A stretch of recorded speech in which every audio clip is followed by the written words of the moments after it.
Here we're going to find the 5 remaining trigonometric functions for an angle theta. We're given that tangent of theta is negative 12 divided by 5, and we know that theta is between pi over 2 and pi. That puts that in quadrant 2. If we let point xy be on the graph of a circle, x squared plus y squared equals r squared, we know that tangent of theta is equal to y over x.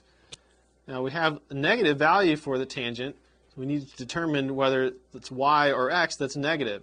Since we're in quadrant 2 on our circle, we know that it's the x value that's negative, so we can write this as 12 over negative 5. Therefore our point pxy is equal to negative 5 comma 12. And we can use that to find our remaining trig functions.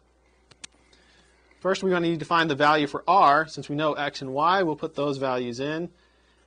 X squared plus y squared equals r squared. That's our circle. X is negative 5. Negative 5 squared plus 12 squared equals r squared. And if we solve this for r, we'll get that r is equal to 13. Remember that r is the radius of the circle, so it's going to be a positive value. Now we know x, y, and r, we'll find the remaining 5 trig functions. We'll start with sine. The sine of theta is equal to y over r. We know that y is 12 and r is 13, so we get sine of theta is 12/13. For cosine theta will be x over r. Put in our value for x, that's negative 5.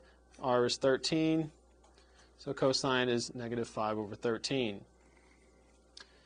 Tangent of theta will be y over x. Again, putting in our values for y and x, we'll get negative 12/5. Cotangent, I guess we already have tangent of theta up there. Cotangent of theta is equal to x over y. Plug in our values for x and y. We'll get negative 5/12.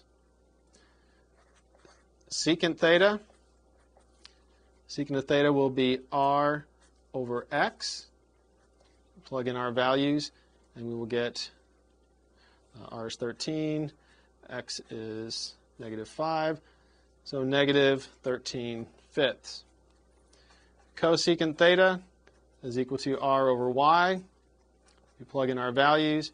R is 13, y is 12, and so we'll get 13/12.